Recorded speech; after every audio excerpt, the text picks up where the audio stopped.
Praise the Lord. കർത്താവിൻ്റെ ധന്യ തിരുനാമം വാഴ്ത്തപ്പെടുമാറാകട്ടെ. ഞാൻ ക്രിസ്തുവിൽ സ്നേഹിക്കുന്ന എല്ലാ ദൈവമക്കൾക്കും 4-ാം മാസത്തിൻ്റെ 4-ാമത്തെ പ്രഭാത വന്ദനം കൂടെ അറിയിക്കുന്നു. ലോകമെമ്പാടുമായിരുന്നു കൊണ്ട് ഈ പ്രഭാതവും ഈ വചന സന്ദേശം ശ്രവിക്കുന്ന എല്ലാ ദൈവദാസന്മാർക്കും ദൈവദാസിമാർക്കും വാത്സല്യ കുഞ്ഞുങ്ങൾക്കും എൻ്റെ ഹൃദയത്തിൻ്റെ ആഴമേറിയ സ്നേഹത്തെയും വന്ദനത്തെയും നന്ദിയും ഒപ്പം പ്രാർത്ഥനയും അറിയിക്കുന്നു.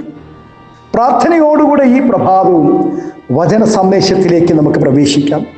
കർത്താവിൻ്റെ ദാസിദാസന്മാരെ, ഇന്ന് പ്രഭാതം വചന സന്ദേശത്തിലേക്ക് പ്രവേശിക്കുന്നതിന് മുമ്പ് ആത്മാവ് പ്രവചിക്കുന്നു.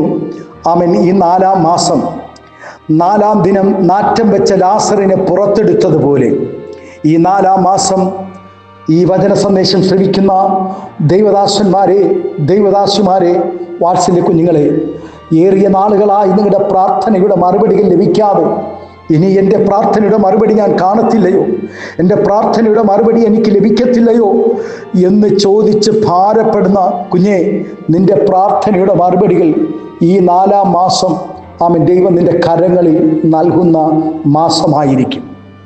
ആമേൻ. എത്ര പഴകിയ വിഷയമായാലും, എത്ര കാലപ്പഴക്കം ചെന്നാലും, എത്ര തന്നെ ശത്രു അത് അടച്ചു മൂടി ഇരുളിൽ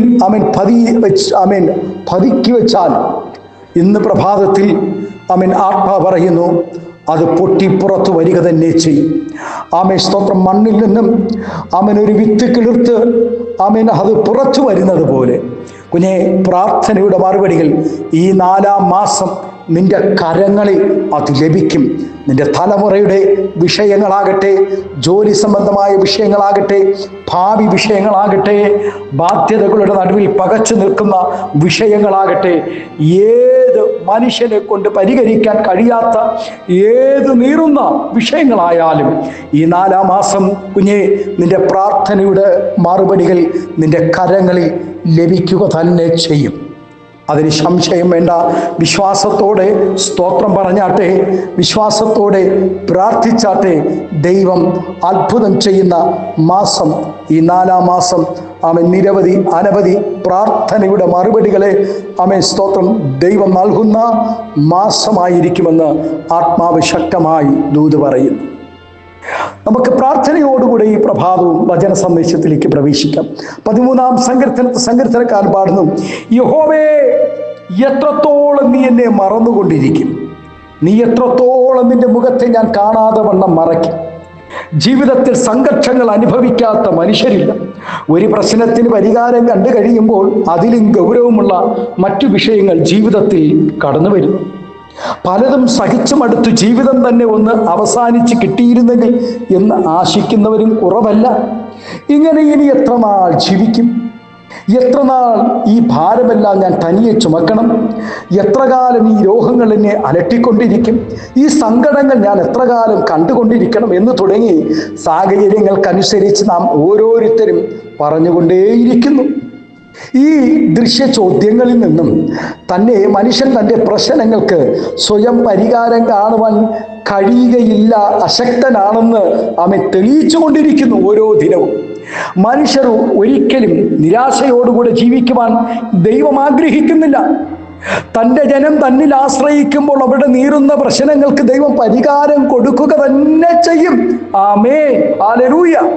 എന്നാൽ ദൈവത്തിൽ നിന്നും നന്മകൾ അനുഭവിച്ചിട്ടും ജനം ദൈവത്തെ പോവുകയും മ്ലേച്ഛതകൾ ചെയ്യുന്നതും കണ്ട് ദൈവം ചോദിക്കുന്നു, എത്ര കാലം നീ ഈ പ്രവർത്തികൾ ചെയ്തുകൊണ്ടിരിക്കുമെന്ന്. ദൈവത്തിൻ്റെ നാമത്തിന് അപമാനം വരുത്തിക്കൊണ്ട് ഇങ്ങനെ എത്ര കാലം ജീവിക്കും? പലപ്പോഴും ദൈവം സംസാരിച്ചിട്ടും ശുദ്ധീകരണം പ്രാപിക്കുവാൻ കഴിയാതെ, മനസ്സില്ലാതെ ദുഷ്ട വിചാരങ്ങളോടുകൂടെ ഉപജീവൻ സ്തോത്രം പാപജീവിതം നീ എത്ര കാലം ഇങ്ങനെ കഴിക്കും? മ്ലേച്ഛതകളിൽ നീ എത്ര കാലം, നീ രഹസ്യ പാപങ്ങളിൽ എത്ര കാലം, ഭർത്താവിനെ വഞ്ചിച്ച് ഭാര്യയെ വഞ്ചിച്ച് നീ എത്ര കാലം ഇങ്ങനെ പാപത്തിൽ ജീവിക്കും? ഈ തെറ്റുകളെല്ലാം ചെയ്തിട്ടും അതിനെക്കുറിച്ച് അനുതപിക്കാതെ എത്ര കാലം ജീവിക്കുമെന്നും ദൈവം ചോദിക്കുന്നു ഈ പ്രഭാതം.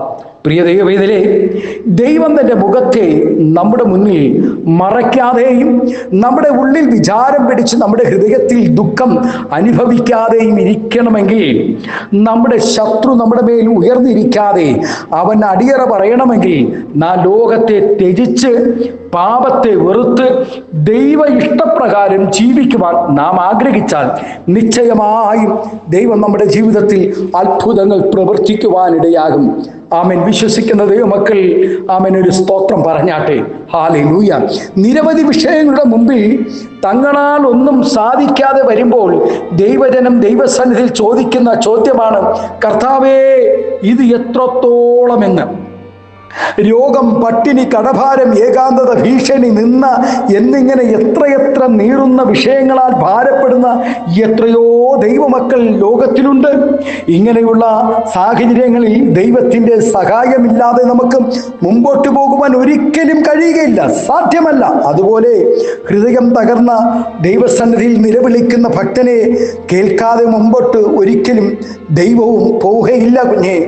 ആമേൻ. വ്യർത്ഥമായുടെ നിലവിളി കേട്ട് ആമേൻ സ്വത്രം ഓടി മറഞ്ഞ ദൈവമല്ല നമ്മുടെ ദൈവം.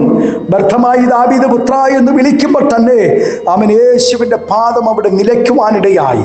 അവൻ്റെ പ്രശ്നത്തിന് പരിഹാരം കൊടുത്തിട്ടാണ് യേശു അവിടെ നിന്ന് മാറിപ്പോകുവാനിടയായത്. ദൈവത്തിൻ്റെ ശുശ്രൂഷകന്മാരായ ദൈവദാസന്മാർ ദൈവവചന പ്രകാരം ജനത്തെ നടത്തുവാൻ നോക്കിയിട്ടും അവർ അനുസരണക്കേട് കാണിച്ച് തങ്ങൾക്കിഷ്ടമുള്ള വഴിയെ നടക്കുന്നത് കണ്ടിട്ട് ഹൃദയം നുറുങ്ങി ജനത്തോട് ചോദിക്കുന്ന, നിങ്ങൾ എത്രത്തോളം ഇരുതോണിയിൽ കാലുവെക്കും?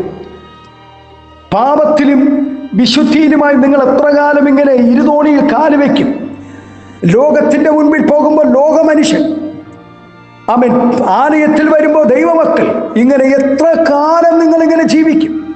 കാരണം കൂടാതെ ദൈവത്തിൻ്റെ ദാസന്മാരെ കുറ്റം പറയുന്നത് കേട്ടിട്ട് അവർ ചോദിക്കുന്നു, ഇതുപോലെ നിങ്ങൾ എത്ര കാലം ഭക്തന്മാരെ ആക്രമിക്കുകയും അവരെ ഉപദ്രവിക്കുകയും ചെയ്യുമെന്ന്. ദൈവം വാഗ്ദത്തം ചെയ്ത നാട്ടിലേക്ക് പോകുവാൻ മനസ്സില്ലാതെ നിങ്ങൾ എത്ര കാലം അലസരായി ജീവിക്കുമെന്നും ഭക്തന്മാർ ചോദിക്കുന്നു. പ്രിയ ദൈവവൈതലേ, നമ്മുടെ നടത്തിപ്പുകാരുടെ മനസ്സ് വിഷമിപ്പിക്കുകയും ഇത്തരത്തിലുള്ള ചോദ്യങ്ങൾ നമ്മോട് അവർ ചോദിക്കുവാൻ നാം കാരണമാകുമ്പോൾ കാരണക്കാരാണോ എന്ന് ഈ പ്രഭാതം നമ്മെ ഒന്ന് പരിശോധിച്ച് നോക്കേണം. ആമേൻ. തൻ്റെ ഭക്തന്മാരെ നാം അനുസരിക്കാതെ ദൈവഭയമില്ലാതെ നാം ജീവിക്കുന്നവരാണോ എന്ന് നാം തന്നെ ഒന്ന് പരിശോധിച്ച് നോക്കേണ്ടിയിരിക്കുന്നു. ദേശത്ത് സാഹസങ്ങൾ പെരുകുന്നു. ദുഷ്ടൻ തന്നിലും നീതിമാനായവനെ ഉപദ്രവിക്കുന്നു. കവർച്ചയും പിടിച്ചുപറിയും അതിക്രമങ്ങളും ജനത്തിൻ്റെ ഇടയിൽ നടക്കുന്നു. ശരിയായി ജീവിക്കുവാൻ ആഗ്രഹിക്കുന്ന നീതിമാൻ ഒരു വിധത്തിലും മുമ്പോട്ട് പോകുവാൻ കഴിയുന്നില്ല എന്ന് തുടങ്ങി ഒട്ടനവധി ചോദ്യങ്ങളുമായി പ്രവാചകൻ ദൈവസന്നിധിയിൽ ചെല്ലുമ്പോൾ ദൈവം ഇപ്രകാരം മറുപടി പറയുന്നു, ദൈവം ന്യായവിധി നടത്തുകയില്ല എന്ന് ധരിക്കുന്ന ജനത്തോട് ദൈവം പറയുന്നത്, എല്ലാറ്റിനും ദൈവത്തിനൊരു സമയമുണ്ടെന്നും ദൂത് നിവർത്തിയാകാതെ പോകയില്ല എന്നും ഉറപ്പിച്ചു പറയുന്നു. പലപ്പോഴും നമ്മുടെ ഉറ്റവരും ഉടയവരും വേർപെട്ടു പോകുമ്പോൾ ദൈവം നമ്മെ കൈവിട്ടു പോയത് കൊണ്ടാണ് ഇങ്ങനെ സംഭവിക്കുന്നതെന്ന് തോന്നലുകൾ നമ്മിലുണ്ടാകും. എന്നാൽ നമ്മുടെ ജീവിത പടക് തകരാതെ സൂക്ഷിക്കുവാൻ ദൈവം ശക്തനാണ്. ആകയാൽ നാം നിരാശരാകാതെ ദൈവത്തിൻ്റെ കരുണയിൽ ആശ്രയിക്കാം. കരുണാമയനായ ദൈവം നമ്മോട് ഈ പ്രഭാതം കൂടെയുണ്ട്. ദൈവവൈതലേ, നമ്മുടെ പ്രാർത്ഥനയുടെ മറുപടികളെ നൽകുവാൻ അവൻ ശക്തനാണ്. അവൻ നമ്മെ മറക്കുകയില്ല. സ്തോത്രം ഹല്ലേലൂയ. അവൻ നാം കാണാതെ അവൻ്റെ മുഖത്തെ മറയ്ക്കുകയുമില്ല. ആമേൻ. ഇന്ന് പകൽ സങ്കീർത്തനക്കാരനോടുകൂടെ നമുക്കും ചേർന്ന് പറയുവാൻ ഇടയാകട്ടെ. യഹോവേ, എത്രത്തോളം നീ എന്നെ മറന്നുകൊണ്ടിരിക്കും?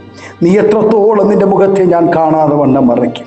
ആമേൻ. വിശുദ്ധിയിലും വേർപാടിലും വിശ്വസ്തതയിലും ഹല്ലേലൂയ വിശ്വസ്തതയിൽ നിൽക്കുന്ന ഒരു ദൈവഭക്തന്റെ മുന്നിലും ദൈവം മുഖം മറച്ചു കളയുകയില്ല. അല്പത്തിൽ വിശ്വസ്തനെ അധികത്തിൽ വിചാരകനാക്കുന്ന ഒരു ദൈവം ഈ പ്രഭാതം നമ്മോട് കൂടെയുണ്ട്. നമ്മുടെ കണ്ണുകളെ ദിവസം അടയ്ക്കാം, നമുക്ക് പ്രാർത്ഥിക്കാം. പരിശുദ്ധ പിതാവേ, സ്നേഹവാനായ ഞങ്ങളുടെ നല്ല ദൈവമേ, അനുഗ്രഹവും പ്രശാന്തവുമായ നല്ല പ്രഭാതത്തിനായി നന്ദി നിറഞ്ഞ ഹൃദയത്തോടെ സ്തോത്രം ചെയ്യുന്നു. നാഥ, ഈ പ്രഭാതവും ആമേൻ വചനം ശ്രമിക്കുന്ന എല്ലാ ദൈവകുഞ്ഞുങ്ങളെയും അനുഗ്രഹിച്ച് പ്രാർത്ഥിക്കുന്നു. പലപ്പോഴും ഞങ്ങളുടെ കർത്താവെ പ്രാർത്ഥനയുടെ മറുപടികൾ കർത്താവ് ലഭിക്കാതെ വരുമ്പോൾ ആമേ സ്തോത്രം ഞങ്ങൾ ചോദിക്കുന്ന ഒരു ചോദ്യമാണ്, നീ ഞങ്ങളുടെ ആമേ ഞങ്ങൾ കാണാതെ വണ്ണം മുഖം മറയ്ക്കുന്നുവോ? ആമേ നിന്റെ മുഖം ഞങ്ങൾ കാണാതെ വണ്ണം മറയ്ക്കുന്നുവോ? ഞങ്ങളെ മറന്നുവോ എന്നൊക്കെ ഞങ്ങൾ പലപ്പോഴും ചോദിക്കാറുണ്ട്. എങ്കിലും ഞങ്ങളുടെ ജീവിതത്തിൽ കർത്താവ് ഇന്ന് പ്രഭാതം അങ്ങ് നൽകിയ നല്ല ആലോചനകൾക്കായി സ്തോത്രം.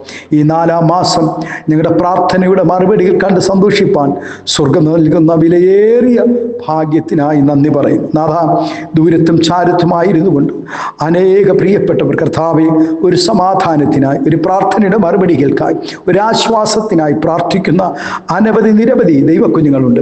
അവരെല്ലാം ദൈവം ആദരിക്കണം, അനുഗ്രഹിക്കണം, എല്ലാവിധമായ നന്മകളാണ് നിറയ്ക്കണം. കർത്താവെ, ഈ പ്രഭാതം ഏതെല്ലാം ആവശ്യങ്ങളുടെ നടുവിൽ ഞരങ്ങുന്നുവോ അഭിഷേകത്തിന്റെ നടുവിലെല്ലാം സ്വർഗം അത്ഭുതം ചെയ്യും. മഹത്വം പങ്കെടുക്കണം യേശുവിന്റെ നാമത്തിൽ. കൃപയോടെ പ്രാർത്ഥന കേൾക്കണമേ സ്വർഗീയ നല്ല പിതാവേ. ആമേൻ, ആമേൻ. Thank you. God bless you. ദൈവം എല്ലാവരെയും ഈ പ്രഭാതം ധാരാളമായി അനുഗ്രഹിക്കട്ടെ. Thank U.